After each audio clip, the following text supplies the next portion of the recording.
çfarë ndodhi që ti përfundove në dyert se u burgosa apo jo?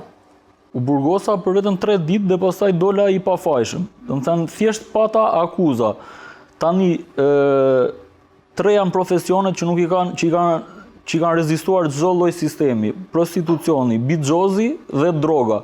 Këto të treja, domethënë kanë ekzistuar në kohën e Enver Hoxhës, ekzistojnë sot, do ekzistojnë gjithë jetën dhe domethënë është e kotë që ne të fshihemi mbas idesë që këto nuk ekzistojnë.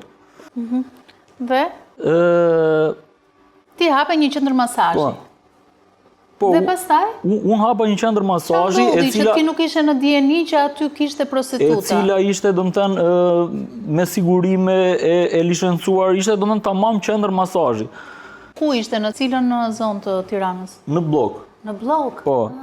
Dhe klientela ime më e madhe ishin burra, domethënë që ishin funksionar në shtet, domethënë kisha pa fund nga policia, pa fund nga çdo lloj profesioni që ne shohim sot në politikan, edhe politikan, po artist, bëj një show mediatik sikur janë duke sulmuar prostitucionin dhe sikur janë duke sulmuar eskortat.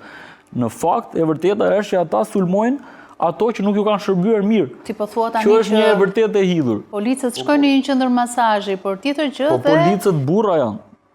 Dhe çdo burr zakonisht natën flen gratë. Dhe në momentin që gratë flen, burri s'fle kurrë. Burri si hasmi, lumi fle, hasmi s'fle.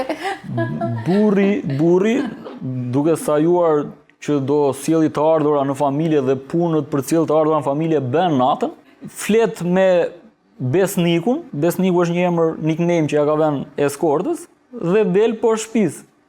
Prandaj, sepse ditën gratë janë më prezente në jetën tonë dhe ne pim ato kafet familjare, derisa gruaja të flej.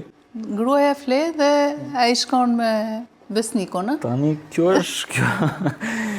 është një gjë, domethënë, që nuk jam unë i pari që e them, e nuk jam unë i pari që e di.